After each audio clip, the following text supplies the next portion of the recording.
Ladies and gentlemen, welcome back to the Community Proud Podcast. Or if this is your first time listening, then just welcome to the Community Proud Podcast. We have a very, very special episode today. This person, Adam Medrano, was referred over by my very own mother. They used to work together. And Abraham. Yes. What are your thoughts on this episode, man? So I always love when we go and we interview, even though I couldn't be there when it was recorded. Mm-hmm. I always love when we go and interview people who own gyms, or like in Eddie Sanchez's case, when we get to go to a gym and see people training. It's always really good energy. It's cool. I always get excited watching it. And Adam's a hard worker. Adam's somebody who takes things in his own hands and does things himself, and I think that's one of the reasons why he's successful. Yeah, exactly. He's every single time he's gotten knocked down, he's just immediately has been able to get right back on his feet, whatever the situation is. And this is kind of a longer episode. It's about an hour, and so you're just gonna hear a lot about. He talks a lot about his family, talks a lot about his kids and the things that he teaches them, and you just gotta wait and hear everything he's got to say, because it's very, very good stuff. And honestly, he's 32. He's not like most people his age. He's just a little different to me. He's kind of a harder worker. He's just he doesn't give any excuses. He doesn't give any excuses. He makes it his own responsibility. Yeah, exactly. Priority. And he teaches that to his family and loved ones as well. And do you have anything else to say? Anything else to add? No, you could check out our guest on Instagram at Adam Medrano 2. Adam Medrano 2. And then you can go ahead and check out our personal Instagram as well at Community Proud Podcast. And check us out on YouTube, on Apple Pods, on SoundCloud and Spotify. And we will start this episode now. So enjoy episode 15. Thank you once again for having me over here. Like I was telling you earlier, we're just going to go through a little bit of your background. We're going to talk about some of your trials and tribulations, I guess you can say, of how you got to this point and where you look, when you look into the future, where do you see yourself going as well. Okay. But right now, tell me a little bit about this wall before we get started. Okay. So when I first came into this building and rented it, the wall was already red. And as I started to set up the gym and get everything situated, I realized it was a big red wall that caught a lot of attention, but there was no attention on the wall. Right. So everybody would see the red wall and then look at nothing. So I thought it would have been a good idea just to dress it up a little bit, make it look cool, and just started brainstorming, and just came to mind that I just start painting some stuff, some motivation. So you did this? I did this myself. Whoa. Yeah. So came in here, used a projector, so kind of like cheating, but it was still a lot of hard work. Projected up on the wall and just painted it myself. We have 1, 2, 3, 4, 5 murals on the wall. That's cool. And yeah, just to get, I wanted it to be the wow factor. When people walk in, they turn and say, wow, it definitely is. That's pretty cool, So I want to be different, want to make something stand out. So it was fun. It was a good hobby to do. It looks like you're an artist, man. Thanks. So how long did it take you to do it? I'll say maybe a little over a month. Okay. Maybe a little over a month, yeah. I would come in about an hour before my clients and just paint a little bit, and then once my clients leave, paint a little bit more, and just kind of do little by little. Yeah, man. Okay. Well, that's pretty cool. Thank you. All right, so now let's officially get started. All right. So just tell me a little bit about yourself. Where did you grow up at? I grew up in Hanford. I was born and raised in Hanford. I got 3 older brothers. Parents are still alive, still together, so that's good. You're the youngest? I am the youngest. Wow, so did you have to get tough quick or what? I got beat up a lot. Okay. Yeah. I'm not afraid to admit it, and they can all still beat me up. So it's just an older brother thing. You can never beat up your older brother. It's just the way life goes. Yeah. All the training I do, all the weightlifting I do, all the self-defense I do, when it comes to them, they're my older brother. So they put me in their place every once in a while. put me in my place real quick and Yeah. remind me where I'm at on the food chain, you know. Yeah, that's So sure. yeah, I mean, we're all real close brothers. I mean, we all grew up landscaping with my dad. Okay. He has his own business, so we grew up working for my dad. We all worked together, and they still do landscaping till today. I didn't want to be in the sun anymore, so I found my way out of that. Yeah. So, What's yeah. the age difference between all you guys? I'm the youngest. There's 4 of us, and I believe there's 4 or 5 years between all of us. Oh wow. So yeah, my parents were one after the other. Yeah. So I don't know exactly how old they are, but I'm 32. I want to say my oldest brother is about 36, maybe. Okay. 30. Yeah, about 36. He'll probably be turning 37 this month. So Okay. it's about a little over 4 years of difference between all 4 of us. So we're pretty close. Okay, cool. Yeah, we grew up fighting and wearing each other's clothes all the time. So, yeah. Yeah. Is there any brothers that kind of surpassed the oldest brother for like height or anything like that? Yeah. My oldest brother's the shortest. Okay. So I'm one of the taller ones. Wow. Yeah, I'm only 5'8" on a good day. So How'd they take that when you started passing them up? saying they still beat me up, and they still bully me. And, yeah. So my nephews think otherwise because they didn't grow up with us to know that I was always getting beat up. Yeah. So they'd be like, "Oh yeah, Uncle Adam can take you, Dad," and they'd look at me and I'm like, "Dude, don't say that. Like you're gonna get me in trouble, man. Don't say that." You know, and oh, but you work out and you do all this boxing and all. No, don't say that, dude. You know, I want to go home tonight. So, yeah, my oldest brother's shortest. I want to say me and one of my older brothers, David, were about the same height. The other 2 are really short. Okay. They're like 5'5". Oh man. Yeah. But they can still beat you up. They can still beat me up. So Okay. I just, you know, I still got to respect my elders. So. What does the family do nowadays? My dad still has his business. My brother has a landscaping business as well, so they still do that. My mom works in a prison, so she's working all the time. And yeah, they're just constantly under the sun working, landscaping, and they do concrete, sprinklers, saw, they do everything. So the good thing is I learned how to do all that growing up with my dad. So when I bought my house, I did everything myself. Okay, cool. So it just saved me a lot of money, and it's a little bit more pride when you do something For sure. to your own house and you kind of say like, I did this. You put your own blood, sweat, and tears into that. Yeah. So just me and my dad went in the backyard and we fixed it all up, did everything front and back, sprinklers, everything. That's awesome. So, yeah. How long ago was that? We did that last summer, I believe. Yeah, we did that last summer. So it was still a pretty penny because we had to buy all the material. Right. And you know, make sure everything was done correctly, but you know, saved a lot of money doing it myself. So yeah, that's really cool. Does the family ever like get together? yeah, we actually get together in my backyard all the time because That's awesome. we built a fire pit back there. We built a deck with the bar on top. We got the night lights out there. So my house is kind of the place to be. Awesome. You know, everybody comes over, we're throwing a bonfire out there, and if you drink, we got the bar. Awesome. So you got to supply the alcohol though, because I don't supply the alcohol. I don't drink. BYOB? Yeah, I don't drink. Okay. So I only drink water. Okay. And obviously good. like my proteins, my creatines. Yeah. I'm a fan of Bangs. I like to drink Bangs, you know, to get me going. Shout out to Bang. So yeah, other than that, yeah, I only drink water. I don't do any alcohol. I don't like to get into that type of thing, I guess. It's just never been me. So, and I don't frown upon people that do it. I just don't enjoy it myself. I don't like the taste of it.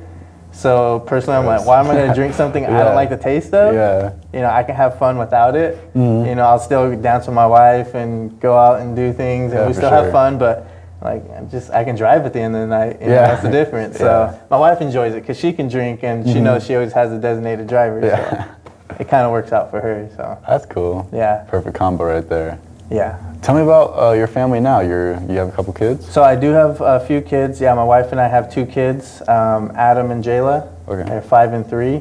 So the boys older, girls younger. and they're both in school, getting started with school, and Awesome.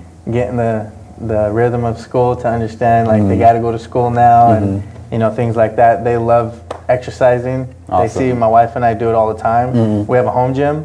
Okay. So that's actually where I started, was the home gym, and they're always in there doing push-ups and trying to. We bought fake weights for them so they don't hurt themselves. Yeah. And they're always in there messing around, saying they want to work out and stuff. And I let them, and you know, I want them to see it as something to have a privilege to do and enjoy it. Of course. You know, I don't ever say like, you're in trouble, do 20 push-ups. You know, like that's not the way I do things. I had a teacher that used to do that to me. Really? Yeah, in 8th grade. Yeah. I don't want them to associate exercising with the punishment. I want them to see that as something that they enjoy to do.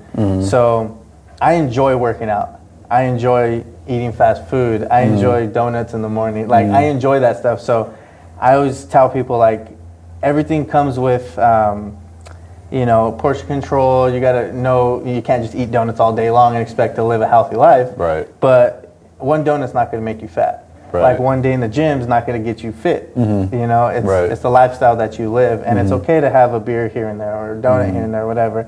But yeah, I want my kids to be able to look at exercising and say that's fun to me. Yeah. I want to do that because I get excited to work out. You know, I enjoy it. So I like the pain of working out, and I like to feel sore in the morning. It's weird, but I enjoy it. So you know, yeah, my kids they do it. They enjoy it, and they play baseball and do their thing, you know, in the backyard. So yeah. What about your wife? My wife, she works at the church. Awesome. She's a secretary at the Catholic Church. Yeah. That's awesome. So we actually met at church. So we both have that church relationship with each other and with God, and we met as youth in the church, and after a few years of being friends, then we started to date, and you know, so on and so forth. So yeah, we've been married for I should know this. We can cut this part out if we need. I should know this. We got married, let's see, July 23rd, 2015. Got it. That's when we got married. And we'll edit that out, so we'll edit that to make it look like you got it right away. Nah, if I ask her, she might not know either. So. Okay. No, she will, but she knows that I can't remember what I ate for dinner last night, so she'll know. But yeah, we've been together for quite a few years now. I'm 32, you know, so we've been together for like 12 years, I believe. So just been waited to get married. We wanted to wait until we felt like we were ready for it, and we didn't want to rush into things, rush into having kids fast and stuff like that. So, and we were probably together for about 8 years before we had our son. So this math is probably all wrong. So if any of this math doesn't add up, I'm just going off of the top of my head. But yeah, that's awesome. So yeah, she works and she goes to school. She's still pursuing her career and stuff like that. What does she want to do? She wants to be a speech pathologist, so she's into signing, American Sign Language. Oh, okay. So, which is another cool thing because she speaks English, Spanish, and now she's learning sign language. That's awesome. So my daughter, being 3, knows more sign language than I can speak Spanish. Wow. Yeah, so my daughter will say her prayers in sign. Wow. Yeah, that's awesome. It's pretty cool. That's cool. You know, she'll talk to us and she'll say, and I learned from my daughter. When I tell her something, she will sign it as she's saying it. And I'm like, is that what that means? And she's like, yeah, Dad, this means this. And she's 3. And she's 3. Oh my gosh, that's awesome, man. Yeah, and my son, he doesn't care to learn. Okay. He's like, nah, I speak English, I'm good.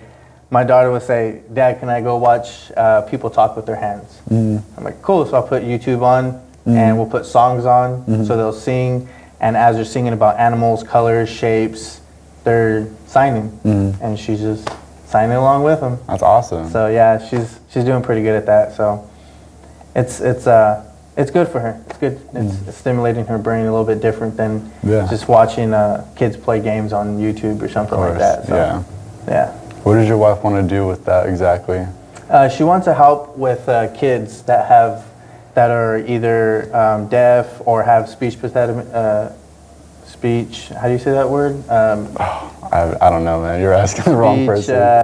Impediments? Impediments. There you go. You got it. Yeah, so I should be one of them, huh? She should help me out.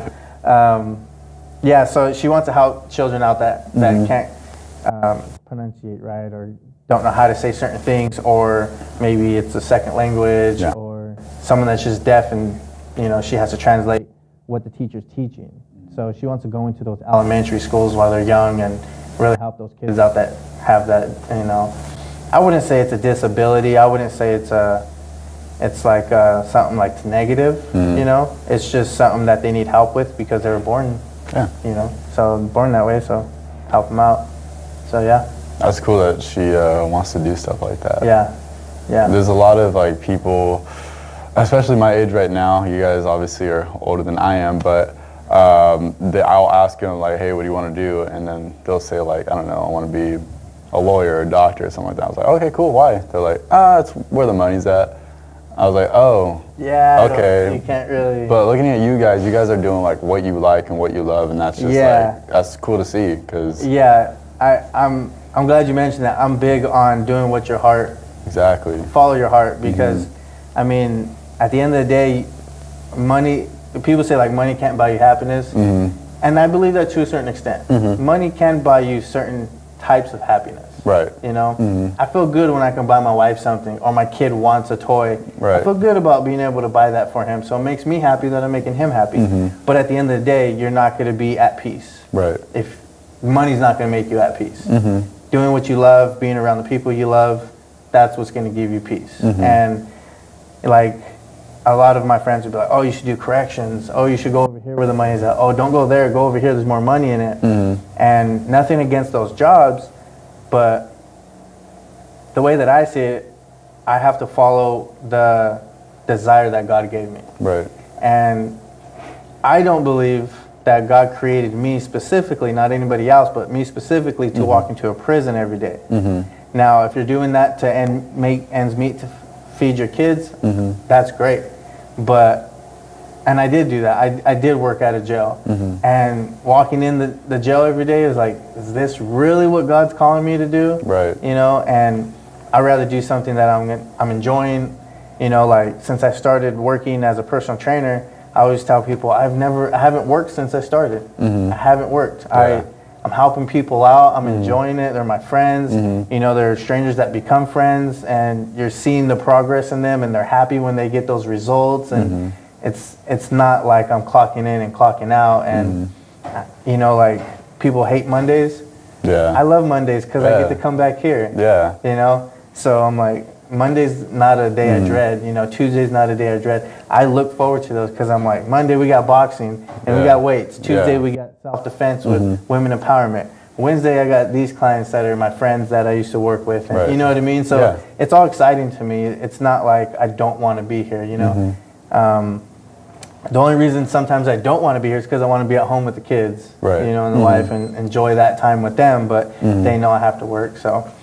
You know, I believe you do got to follow your heart, and following your heart, the hard part is figuring out what your heart wants. Because, yeah, you can say it's cool to do this, it's cool to do that, but you won't know until you're doing it. Right. If it's actually what you were called to do. You know, so maybe going off topic a little bit, my wife and I, we were boyfriend and girlfriend. We were both into the church, really into the church. And I kept feeling like I was called to become a priest. Man, God's calling me to be a priest, but I got this girlfriend I've been with for a couple of years now. How am I supposed to go about that? And she said, go. Go figure it out. Because that is what's important. For you to figure out what you want to do with your life. And she said, I'm not going to sit here and wait for you, you know, and twiddle my thumb and is he coming back? But, you know, I have a life to live too. And I agree with that. Like, so, we ended up breaking up after about 3 years of being together. We broke up so I can go and join the seminary to study to become a Catholic priest. Wow. Yeah. And talk about a leap of faith, right? Like, never lived out of Hanford. Never just went on my own like that. Yeah. How old were you, by the way? I was 23. Wow. I was 23 years old. So I was already kind of set in my comfort zone. Yeah. You know, and I was still living with my parents. I was good job. I was just, you know, helping out at home. You know, getting situated, and I ended up quitting my job and broke up with a girlfriend. Left to Oregon. Wow. Yeah, it wasn't like I can just drive home on the weekends. It, like I took a flight to Oregon, and my whole entire life changed. You know, I'm at a school with all these really great guys that want to become priests. You know, and I mean, people that I'm still friends with today. You know, from all over the world. Yeah. Everybody from all over the world comes to one mountain. We lived on top of a mountain. Like, that's cool. Literally on top of a mountain. That's cool. It was pretty cool. That's cool. But you realize how human people are, how human priests are. They have struggles. They have, you know, temptations. They live a normal life. You know, and being there, I learned a lot about other seminarians that were still living life. They were still missing their parents. They, you know, I didn't make such a big sacrifice when I met them. I was thinking, okay, I'm not the only one that sacrifices. I thought my story was never heard of. Yeah. You know? So it wasn't the first time I took that leap of faith, but it needed to be done. So I did it. And I felt like God called me to the seminary to call me out of it. Okay. If that makes sense. Because in the back of my mind, if I would have never went to the seminary, I always would have had that thought, what if God was calling me to be a priest? But I felt like he said, okay, let me show you what it is so you know it's not for you. Yeah. I'll go back home. Exactly. I have something else planned for you. It was a year of my life. Yeah. You know, it was supposed to be 9 years. Wow. 9 years to become a priest. Yeah. Yeah. Shout out to all those priests out there. Yeah. They put in some time. For sure. Some time and hard work. And yeah, I couldn't hack it. 9 years. 9 years. Yeah, I did one and I was like tapping out. Like.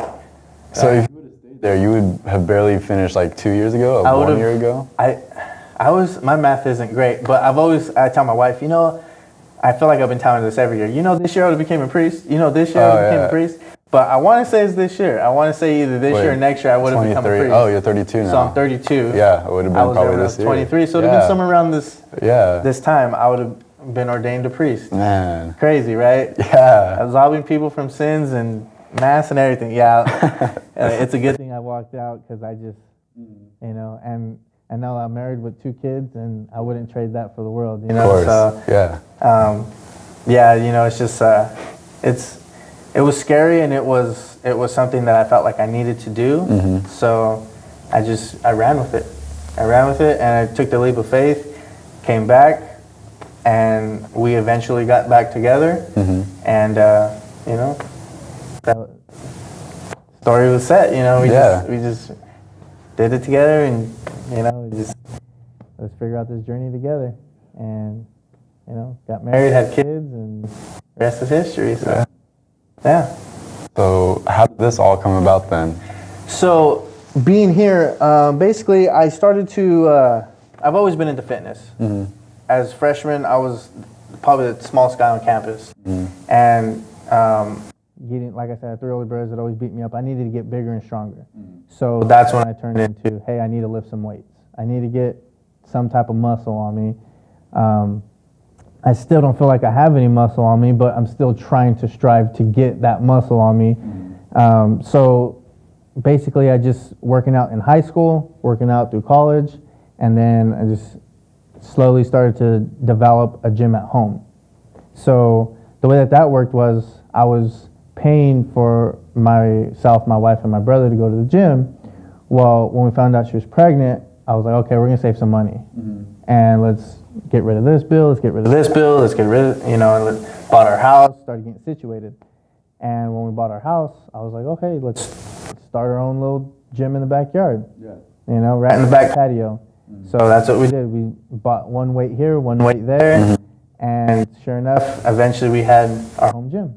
Awesome. And I think it was our second house we got is when we turned our garage into a gym. So that's when I started training people out of there, you know, getting certified, having people come over, train them, get them fit, you know, stuff like that. And then from there, it turned into this. So my partner and I, he started the same way. He was working at a gym. He was getting his home gym situated. Mm-hmm. He got clients out of there. And then from there, hey, maybe we can, get something bigger. Right. So he and I always talked about it. We were boxing for years, weightlifting for years together. And we've always talked about that dream of having a gym, our own gym, you know. And he took that leap of faith before I did. And he started on his own before I did. We were both out of the garage, but he actually got this building before. And I went and said, okay, well, over the years, we talked about it. And eventually I said, you know what, let's just team up, rent the building next door.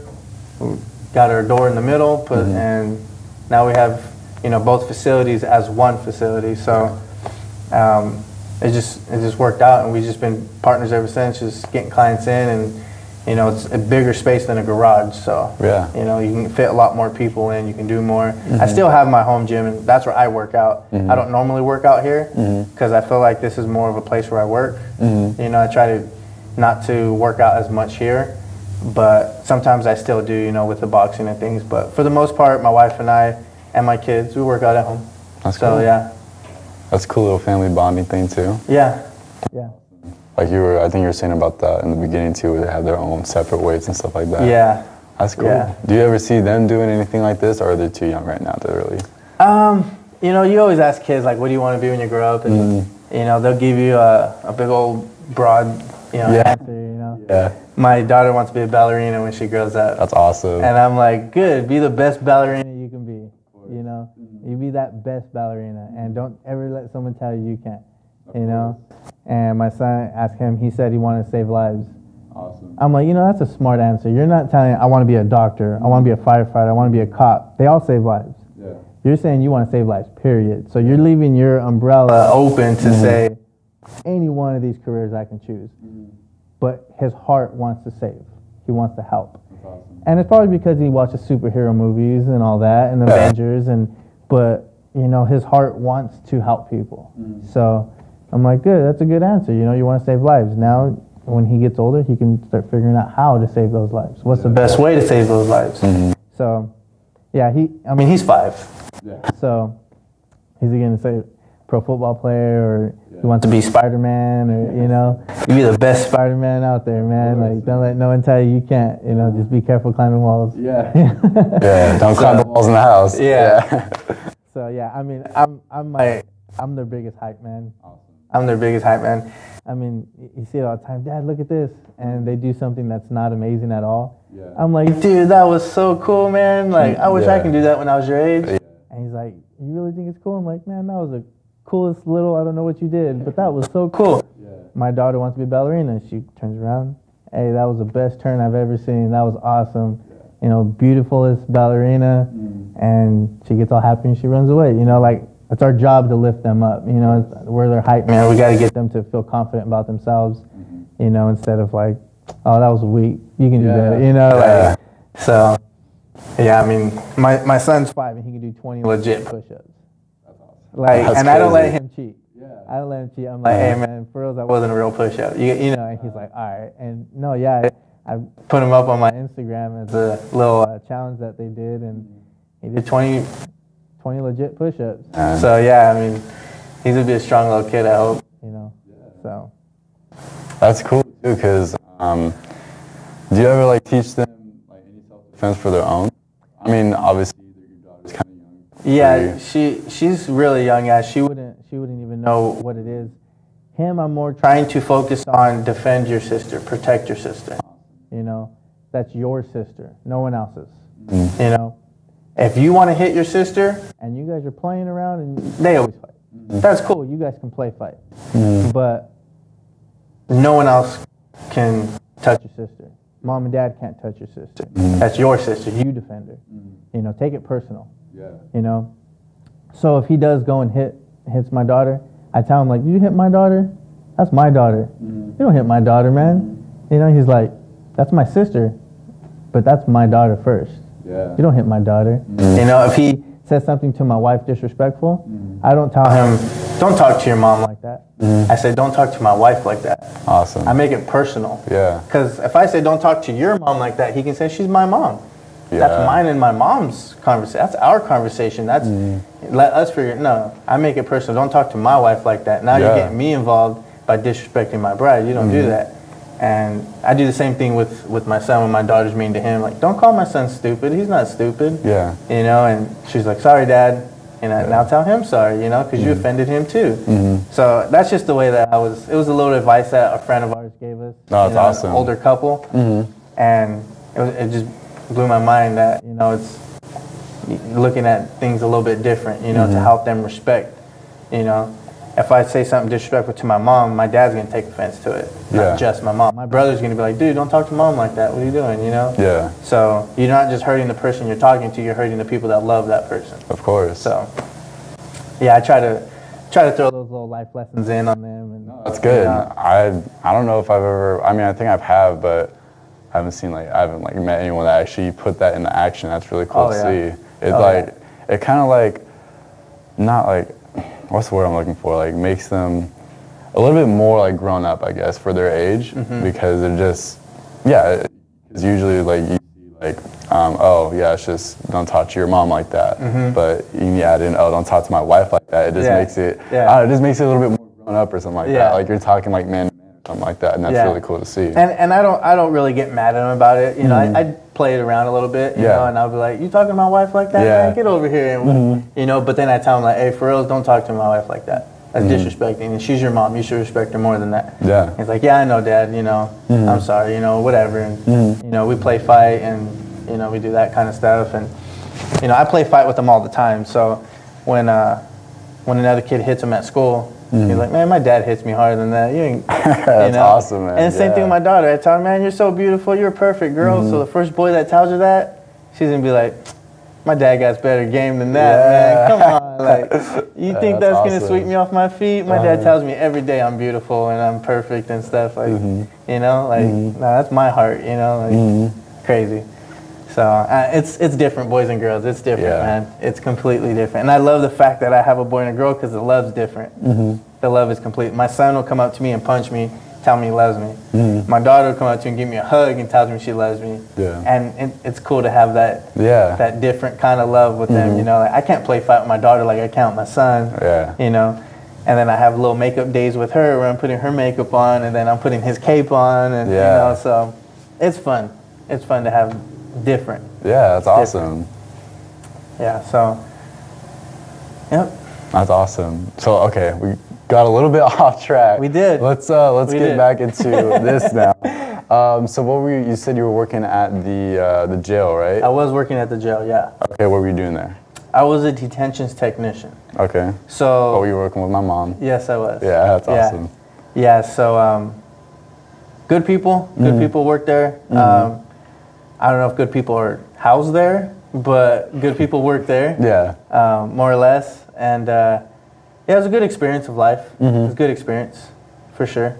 Okay. Yeah, open and close a lot of doors, tell people what to do, what not to do. Hey, man, you can't do that. You know, you can't do that.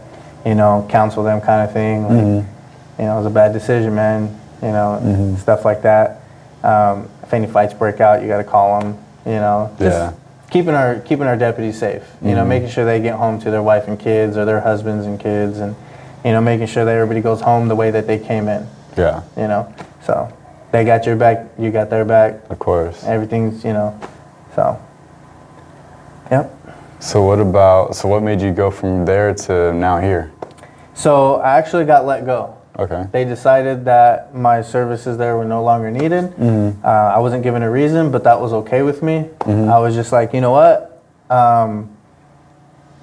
The day came. I mean, it was.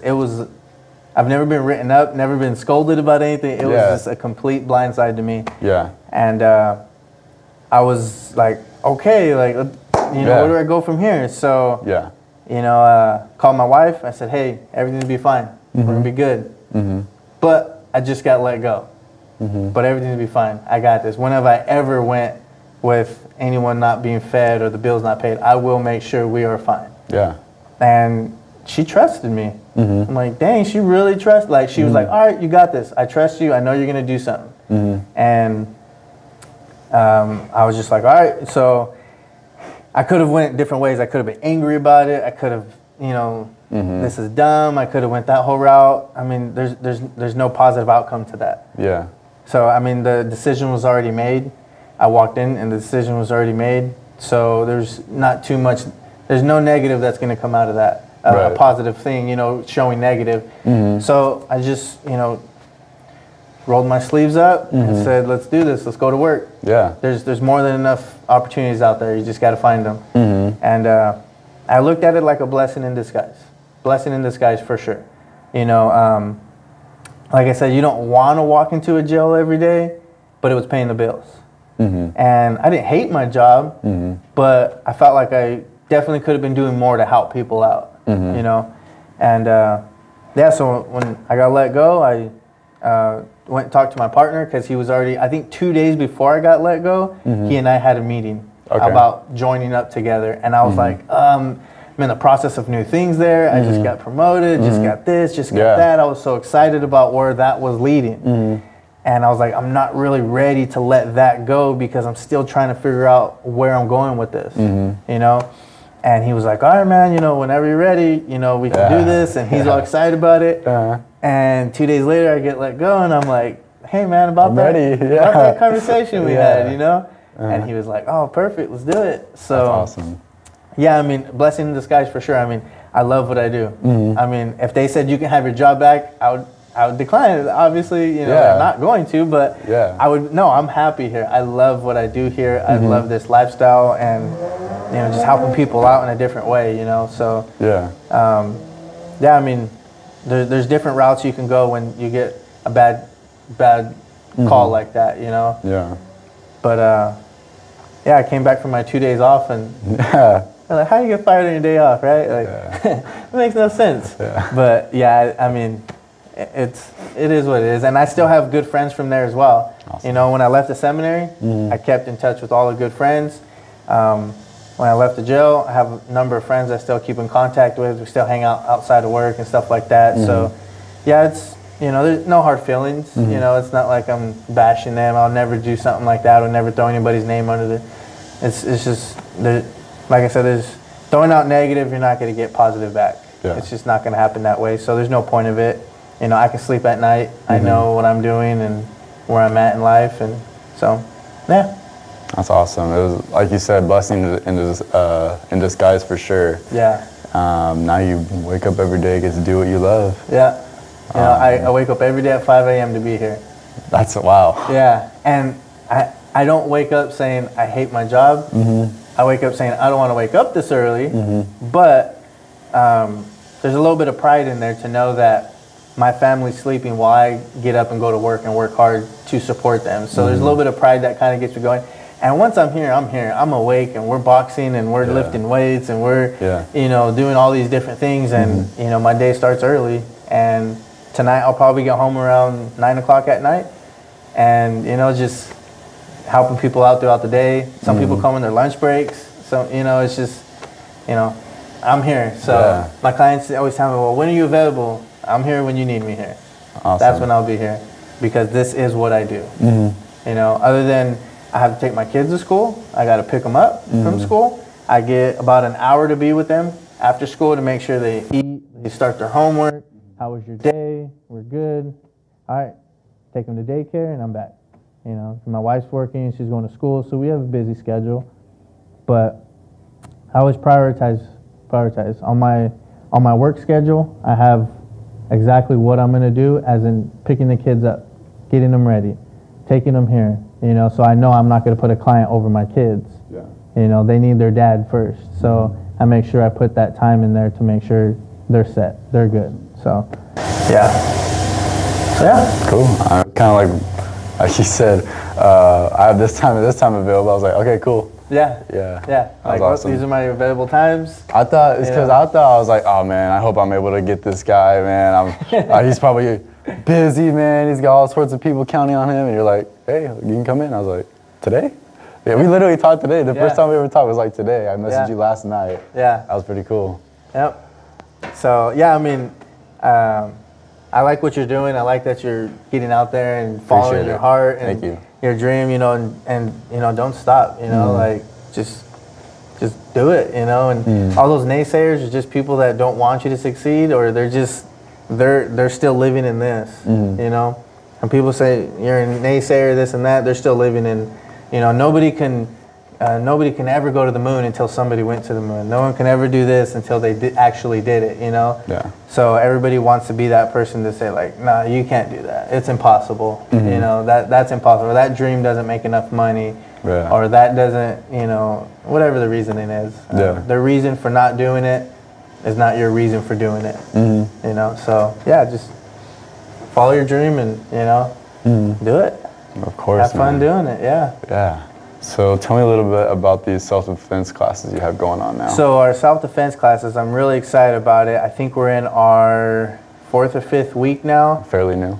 Fairly new. It's the first time I ever did it. I am certified in self-defense.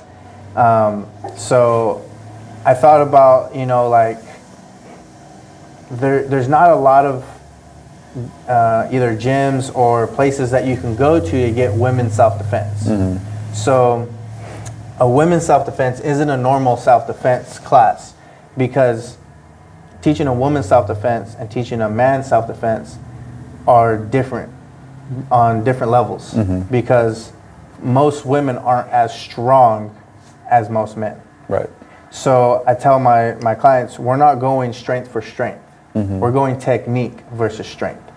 Because if you go against a full-grown, strong man and he has a bad intention to do something, you have to overpower that with technique.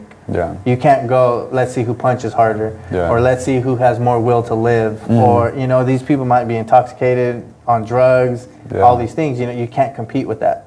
So what I'm teaching is how to get out of a bad situation using technique, being street smart, knowing their surrounding, knowing what's a bad situation, you know, just using their brain, using technique with the physical ability to get out of a bad situation, stuff like that. So it's not just, hey, let's sit here and have a boxing match in the middle of the street. You know, that's not what we want.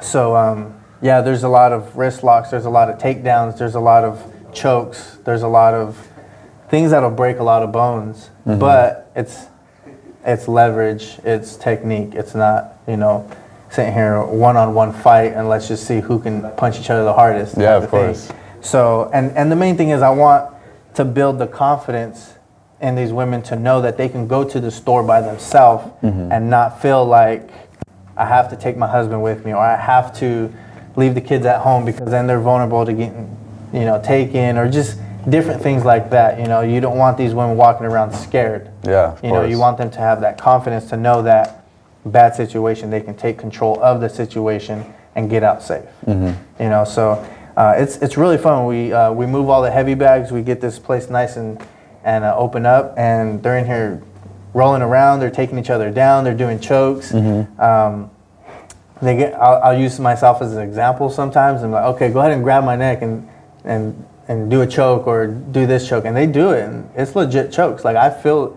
like I almost got put to sleep the other night because they didn't feel me tapping. I'm like, oh, I'm going to sleep. You know, you did it correctly, but let me go when I tap you. Yeah. But I mean, it's all in good fun. They're in here learning, they're laughing, they're having a good time. Most people came with somebody, so they would bring a sister, a friend, or a coworker. It's important. And they have that support to, hey, we are going tonight. And not only that, we're comfortable with each other to be able to do these moves and not have to go against a stranger. But at the same time, I tell them, every class, we switch partners. Because I want you to get out of your comfort zone. I want you to have a different opponent on size, on weight, on skill level, on strength. You know, get out of your comfort zone, you know, and take down this stranger. You know, allow this stranger to get this choke on you and know that you are going to get out through these techniques. You know, so it's a little bit of trust, and it's a little bit of getting out of your comfort zone, but it's what's best, because the attacker is not always going to be the shape, size, and strength that you expect. So you want to be able to train against all different types of backgrounds and things like that. Yeah, for sure. So that's like, it's really important because the world's freaking crazy right now with Yes. people getting snatched up, and Yeah. you see it all the time. Yeah. And it's scary out there. it is. Yeah. I don't feel comfortable with my wife going to the store alone. She goes and gets groceries, and there's people out there all the time. Whether they have good intention or bad intention, she doesn't know their intention. So she gets scared. And he might be asking just for money, or it might be a decoy to get close to her. She doesn't know. The good thing is she knows her surroundings. She knows the kids are here with me. She knows how to keep them close. She knows kids go in the car before the groceries go in the car. She knows stuff like that. So there's certain things that I've trained her on. If I go up to her and I grab her wrist, how are you going to get out of this? How are you going to get away from me? Now, you can't break my grip. I'm a strong, I'll grab one or two. I'm a strong man. I'm going to hold you with all my might. Now, then I train her. How do you get out of this? What's the best case scenario? What's the worst case scenarios? And so she knows the basics. She's not in my class because she's going to school at that time, but I can train her at home when we have our home time, and she can kind of prepare for it. So, we go over every scenario. Attacker gets you from the back. Attacker goes from the front. Get you on the ground. Get you on the wall. Get your wrist. Gets this wrist. Opposite hands. Just different scenarios. So we want them to always be ready for any situation. So we're actually going to be going over if someone's attacking your friend. Okay. How can you help your friend out without putting you in danger? But getting your friend out of danger. If attacker goes and gets your child, don't go after your child, go after the attacker. Don't have a tug of war with the child, go after the attacker, switch places with your child, right? Any parent would want that. Yeah, if I can of course. switch places with my kid right now, I would rather the guy going after me than my kid. So that's what we do. We go after the attacker, you focus on me, allow the kid to get out, and then you have to get out as fast as possible to make sure someone else isn't grabbing your kid. Kid doesn't run off, kid stays nearby, so you know where he's at. Yeah. Right? You don't want to take your attacker down Yeah. and disengage, and you turn, you can't find your kid because he took off running, trying to get help. Like, you want to make sure kid's there, he's vocal, mom needs help, and stay nearby. Stuff like that we go over. So, it's good stuff. It's good things, and getting the community out, getting them out into the community feeling safe. And it is it's our first set of people in the class. So we are going to have a first stripe class, second stripe class. So after they graduate this class, it's going to be another class where it goes more into attacking, more into how to punch and kick and elbow and do a little bit more of that. So the first class is the basics. We're going over all the basics. Okay. So that's awesome. How does one get involved in your class? So basically we're here in Armona, right in between Hanford and Lemoore. So we get people coming from both sides. But we have some flyers that we sent out. We just went to stores, put flyers out. I have my Instagram. My partner has an Instagram, Facebook. We hand out cards, just different things like that where people can just either write us and ask us a question like, hey, how do I start? Where are you at? And then we can send them all the information they need. This is when we start this class, and so on and so forth. And then, just come in. Most sessions, the first sessions are free. So Awesome. If you want to try a free session, try a free session. If you think I don't know what I'm talking about, if you don't think I know what I'm doing, if you're not sore the next day, hey, enjoy the free session. Yeah. But I like to give a free session because I don't want somebody to come in and feel like they were forced to sign up. I don't hey, you have to sign up right now. Like, no, take your time, think about it, talk to your spouse or whatever it is, and let me know. Come in for your free session, get a workout, see if you like it, see if you like the environment, see if you like, what it is.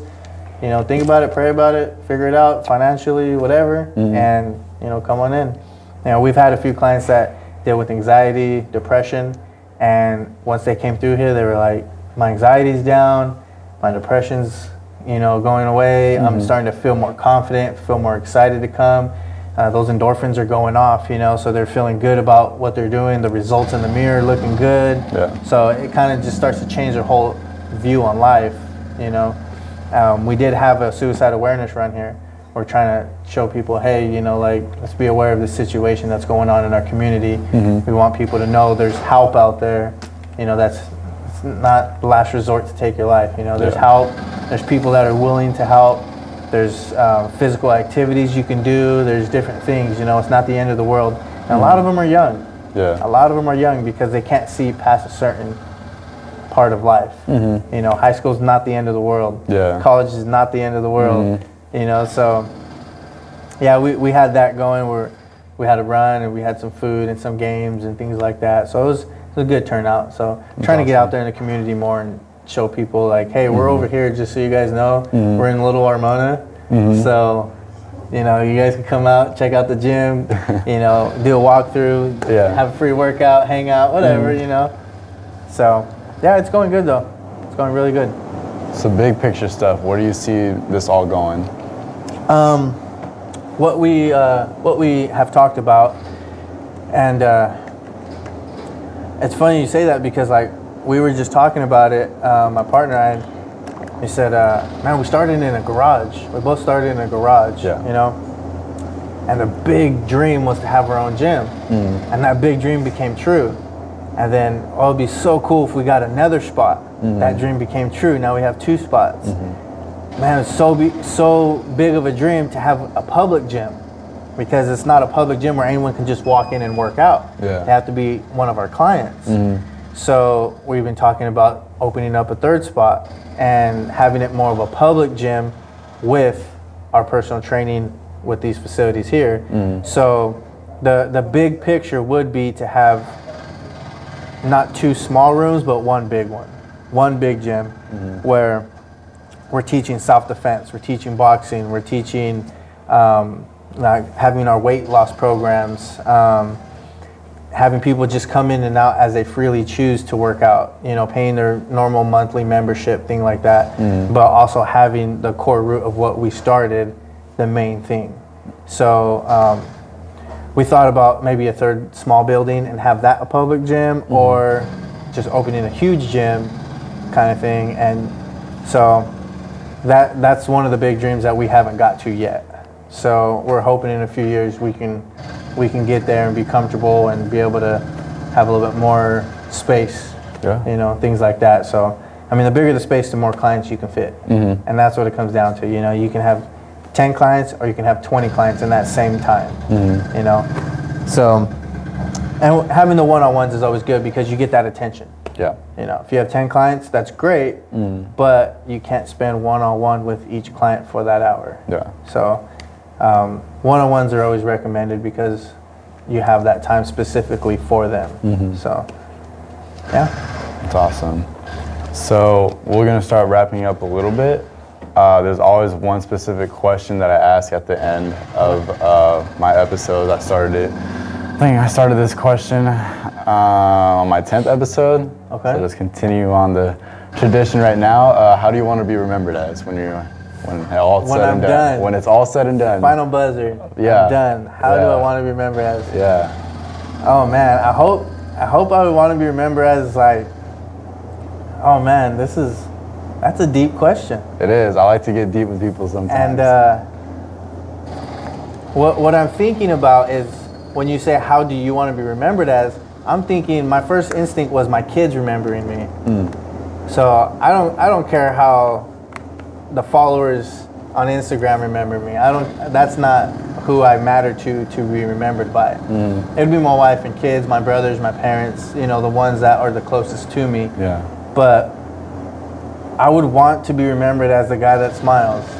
You know, the guy that's not like always in a bad mood, you know, that guy.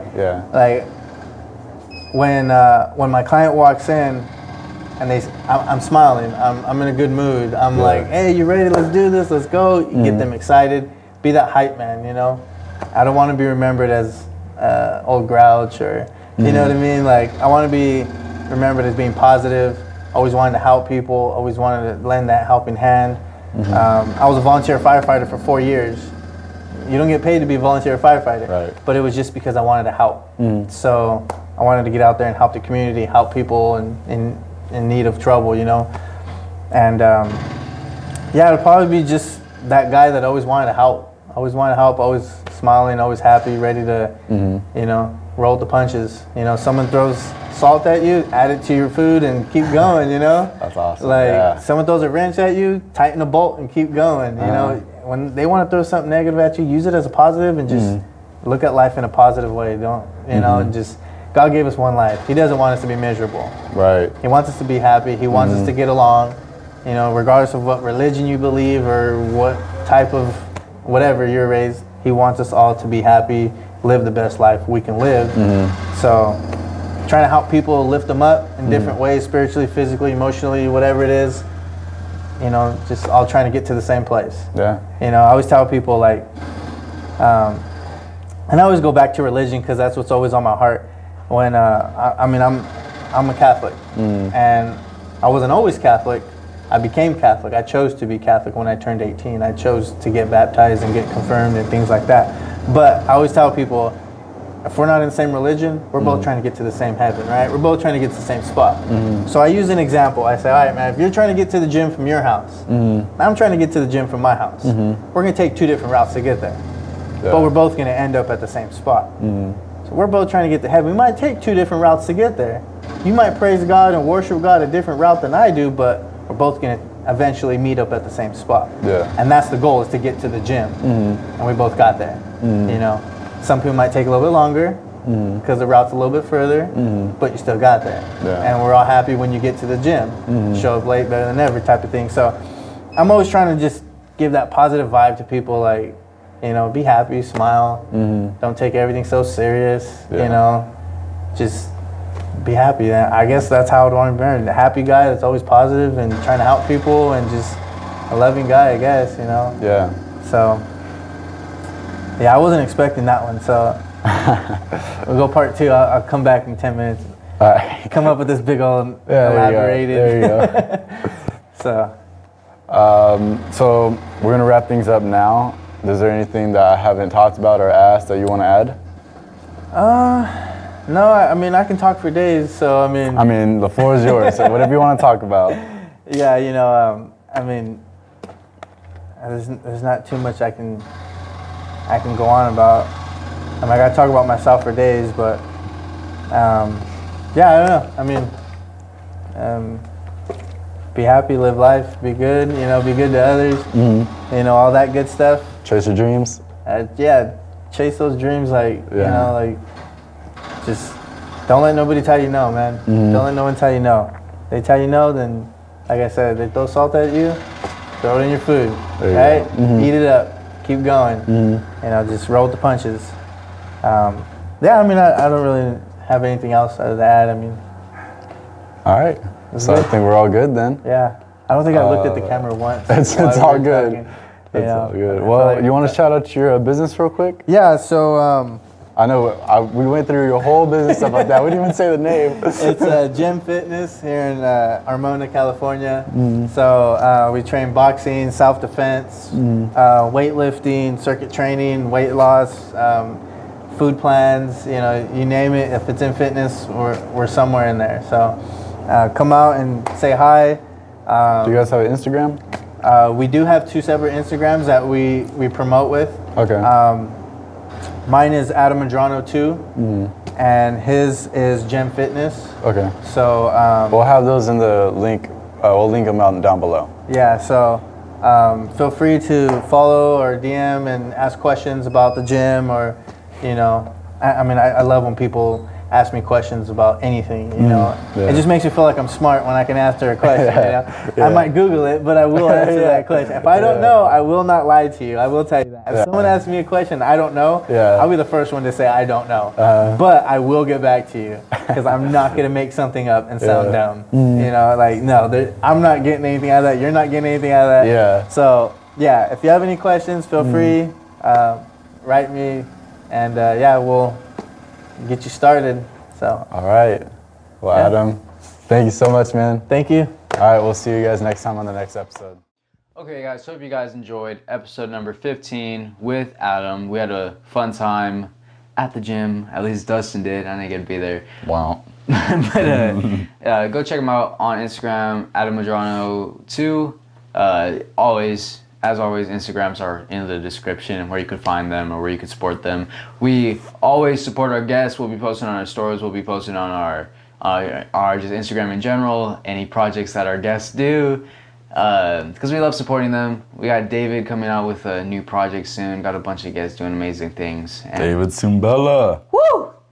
And Shout out. yeah, so you could check out our Instagram at Community Proud Podcast. We just reached 150 followers, which means something very special giveaway. Details coming out soon. Be on the lookout. It's gonna be lots of fun.